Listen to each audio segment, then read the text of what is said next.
So as some of you guys might have recently seen on the channel, I actually made a video kind of doing a way too early look at the 2025 AFL potential top 10 draft players. And I thought, you know what, let's take this one step further and go even more early and look at the 2025 AFL free agents and kind of predict where they're going to go. Of course, in this video, I'm only going to be talking about the biggest names out there. You know, don't expect me to be out here talking about Lewis Malikan, although some people might consider him to be the greatest AFL player of all time. But in today's video, I'm obviously going to be going over some of those, the big names, and going over the likeliness of them leaving and I guess where I think they might potentially go. But of course, again, before I do get into all of that and more, there's still a decent amount of you guys who watch these videos who are not yet subscribed to the channel. So if you could do me a massive favor and leave a like on this video, subscribe to the channel for all those AFL content and sports content in general, and even comment your thoughts and opinions down below. And I guess we'll get straight into it with the players I think are the least likely to leave their team. Of course, number one, the Bont. I mean, Marcus Bontempelli is a free agent. I can't see him leaving the Western Bulldogs, even if they do mediocre out again and, you know, make the 8, lose first round, or don't make the 8 and just miss it. Whatever the situation or case might be, that guy is more loyal to the Western Bulldogs than I am to my favorite stripper in Grand Theft Auto 5. So I don't expect him to leave at all. He'll probably sign some 3-year deal, 4-year deal that will keep him contracted for like 34 or something literally crazy, but he'll pull it off and it will be over the millions, I would assume, to get him to stay on the team and continue to do what he's doing there and the greatness he is achieving. Again, the other player I don't think is going to leave anytime soon is Brandon Starcevic. Again, I do think he'll get offers that the Brisbane Lions will struggle to, you know, counter and convince him to potentially accept on. But the reality is that they lost Joe Danaher, and whatever concerns they have, he freed up probably like 700 to 800k in salary, where they've obviously started to give that to Cam Rayner. I think they gave it to McCluggage like last season, and they're going to be giving that now to a guy like Starcevic, who has become just quietly one of the better defenders in the AFL. So I don't see him leaving anytime soon, in my opinion. And again, the other guy I just don't see leaving is Andrew Brayshaw. You watch and listen to this man in interviews, and he absolutely loves it in Fremantle. I think he expects to be the next Fremantle captain. I'm not too sure how they're going to be going about that, but end of the day is he will re-sign with the Fremantle Football Club, I think on one of the larger deals in the AFL, probably like a 9-8 year deal that will be $1 million or so per season. Again, I expect that to happen pretty soon. Again, I know there are some rumors that Adelaide and Port Adelaide I think are interested, because I believe he has spent some time there. I can't remember if he's from there or from Vic, but even Vic teams are interested in. It doesn't matter anyway, because end of the day, he's going to re-sign with Fremantle, and I think one of the bigger contracts that we've ever seen in the AFL. But now, getting into the juicy stuff, we'll start off with the first guy here, Luke Davies-Uniacke from North Melbourne, who I think is going to get ridiculous offers. Now, LDU has always been one of the better midfielders in the AFL, but he's never been able to string together an All-Australian type year, not just because of his team's success, but the amount of injury problems that he continuously, unfortunately, seems to have. But there have been teams out there like St Kilda who have been just quietly rumoured to offer him deals that are worth like 8 years on like $8 million. Again, massive deals by teams who aren't necessarily paying too many players like the Saints, that I think he will go to. I think LDU is slightly more likely to maybe stay. Again, I change my mind on this every day, but it's also like, if he doesn't get that near contract, it's going to be a lot of money, he will go to a team like St Kilda. And look, we're going to remember there are a lot of players now getting a lot more money. So even though LDU is typically not a guy worth up to $1 million a year, when we think about it, I think the media will change in like 2031 and Channel 7 will have to fork out a much bigger contract, meaning the salary cap is going to dramatically go up. So players like LDU who are going into 2025, you know, looking for a new contract in 2026, will be saying, look, you give me a contract that maybe starts off at $650, $700 a year, and by the time I get into my 6th year on that deal, will be the year where the new Channel 7 salary cap should most likely, of course, go up. I want $1 million from then on starting. So you'll start to see contracts like that, I think, more or so come into the AFL. And LDU is one of those guys who could be on that list. And I think St Kilda will team who will offer him like $700K per year. That's similar Tim Torano pay bracket. And then by like the 5th or 6th year, it will turn into like $1 million. So I wouldn't be surprised if St Kilda are that team. There'll be a couple other teams here and there that will offer him deals. Again, Collingwood have been linked a little bit as well. They're definitely looking for that really big inside contested midfielder to help Dacos, and he'd kind of be perfect for them. So that's an option as well. You've also got Sam Draper, who fell out of the best 23 nearly almost for Essendon, where Todd Goldstein was dominating so much. They weren't rushing him back from an injury. They often started Goldstein as their ruck and would bring him off the bench. It just seems like a situation where Draper needs to move on from Essendon.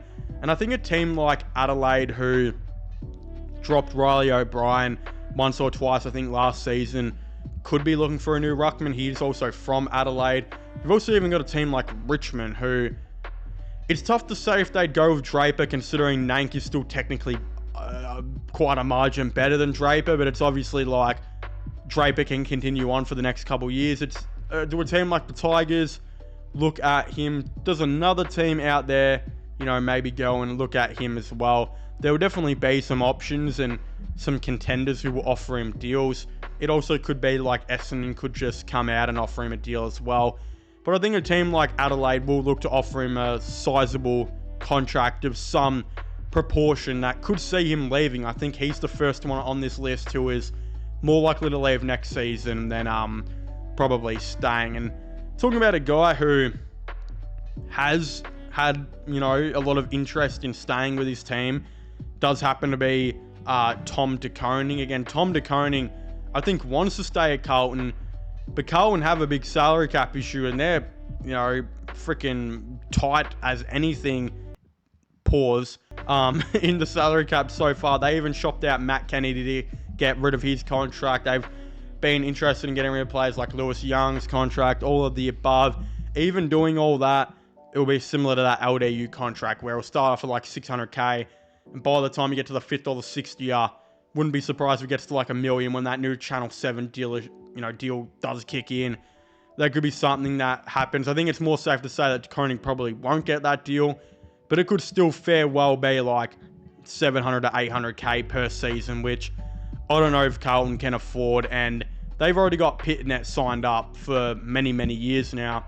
A team like Richmond, who are looking for that new future ruckman, and a guy who could still possibly play for Nank and will have a massive amount of salary cap next season to use, could for sure go out and offer him a deal. So I think that is very well potentially going to happen. I talked about that in my other Richmond video as well, and it is something that I think could be on the cards. So if you guys would like to have a little sneak peek of that, here it is.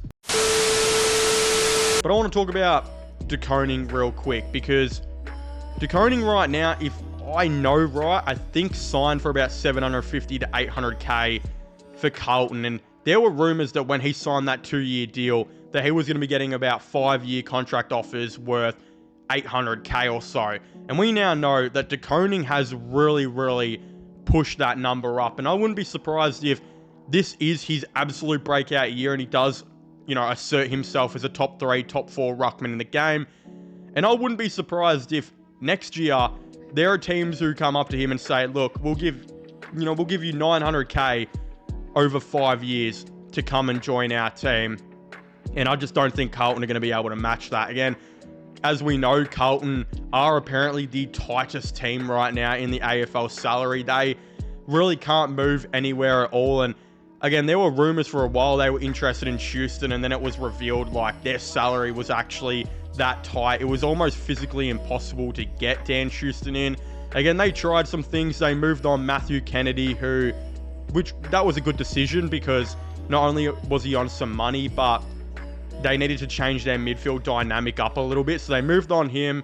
A couple players will go and be free agents next year, like I think a Lewis Young might be, and a couple other players. But even then, it's going to be very tough to, I think, sign De Koning to this deal when there are going to be other teams who are going to be offering him massive contracts. And if Carlton do, they're going to be freaking tighter than a... Jeez, I was about to make a very inappropriate joke, but you know what? I don't plan on being demonetized today. They will be extremely tight, is what I'm trying to say here. And I don't know. A part of me thinks it's probably like a 70% chance he does re-sign, but I think there's a 30% chance that a team like Richmond comes out over and is like, look, we've got this really good young team. We want to now start adding some depth to it as well. We want to give you a 5-year deal worth 800 and 900k a year. And then you can come on our team. You can be with these midfielders for the next, how many years of your career, and we can really make something work. But the other player I mentioned earlier that I think Richmond will be super, super keen on does happen to be Aaron Cadman. Now, Aaron Cadman is a really interesting player right now because he's going into his 3rd season with the GWS Giants. And his 1st season wasn't that good. His 2nd season, he showed a lot of signs. But it's going to be starting to be the time now where he starts to break out as a player. The thing is, I actually don't know how keen GWS are going to be on fully keeping him, considering they've got Jesse Hogan, who has absolutely broken out, and I think will hopefully continue this for the next couple years. They've got a couple other key forward players here and there that have come through. Cadman is also there, but I think if a big Victorian club offered Cadman a massive deal like Richmond, I think possibly will, I don't know if they will re-sign him. Again, I think Cadman, let's just say he goes out this year and he plays all 23 games and he kicks 35 to 40 goals, which he could very well do. And even if he only kicks 30 to 35, it's a second option that's pretty good. I think a team like Richmond will come pretty hard, and will offer him a massive deal. I also believe he's very, very close mates with Sam Lawler and Jonty Fall, especially Sam Lawler, who they all played at Greater Western Victoria together. And look, I know Richmond hit the draft really hard and brought in Armstrong, Fall, and Sims to play key forward for them over the next couple of years. But historically, only 1 or 2 of them will go on to be a good AFL player. And I think most likely Fall and, Armstrong should be, but it's very tough to know. And with Tom Lynch retiring most likely at the end of next year or whatever he's going to be doing, there is a massive opportunity right now for Richmond to potentially build a really good trio of key forwards in Cadman, Fall, and Armstrong. And Fall could obviously go and play as the backup ruckman if needed. And just imagine that 5 big man rotation that the Tigers would have if they did get De Koning and Cadman. Again, this is a lot of NBA 2K, a lot of dreaming right here. But De Koning is your main ruckman, Nanker's your backup, with 3 key forwards, which most teams do roll with nowadays, in Fall, Cadman, and Armstrong. That would be absolutely insane to see. And realistically, I think all 3 of them could play together because they all kind of fill a different purpose. You've got Fall, who's that big, crash the pack, marking key forward. You've got Armstrong, the key forward, who can not only play close to home, but can move up the grounds, being compared to a Jeremy Cameron. And then you've got Cadman, the really good leading key forward as well. I think that could be something really good the Tigers could definitely look at. And then last but not least, I think the other player who I'm not sure if he's going to leave, but it could just be retired or he could get an interesting contract offer, is Tom Lynch. Tom Lynch is a free agent and I think he loves it at Richmond. I think he's more likely to stay. But if he does get healthy, which I really do hope, and I feel like, again, touch wood is a big, strong chance this year, and he plays like, let's just be reasonable, 15 games, and he kicks 35 goals and goes back to being one of the better contested and crash the back forwards in the league, well, yeah, you're definitely going to have a team that offers him like a 1 to 2 year deal out there in Victoria, like a Hawthorn, like a Collingwood, who was still out for that crash the pack, key forward kind of player. Even a North Melbourne who went linked to him a couple years ago to add with, you know, Larky again. He's a much better option than what Darling is. Even when injured, he's a better option than Darling. So I think there'll be a lot of teams out there who will look at Tom Lynch and will potentially make an offer. Again, Dion Prestia is another guy who there were rumors a year ago he was potentially looking at Gold Coast. I think Prestia is in a similar boat where people forget in 2022 he was Richmond's probably most important player other than Lynch. 2023 he had injuries but was still okay. And then 2024 there were some games where this dude was still an elite midfielder but just had injury issues. I wonder a similar thing if he, you know, goes on to have a healthy year and maybe plays 16 games and averages the 22 touches a game and still shows that he's a really good midfielder. I do wonder if a team out there who's just looking for that last extra piece in the midfielder, or maybe even some depth, who can offer him a 1 year deal to join them, will look at him. And there's definitely going to be teams out there, even like a St Kilda, who are looking to add to their midfield, could maybe look at him if he stays healthy. But look, if he plays under 15 games, I don't see any teams going to be interested in him at all. It's just how I think he can get his body right. But of course, if you haven't already, I would very much like to hear all of your thoughts and opinions down below. What do you guys think about the 2025 AFL free agents, and who do you guys think is most likely to leave their team and, you know, maybe make an impact on another? Of course, I'd very much like to know. Subscribe to my sports channel, which is this one. My gaming channel is MLIRL/long channel. Links for them will be in the description down below. And I guess I'll see you guys next time. Goodbye.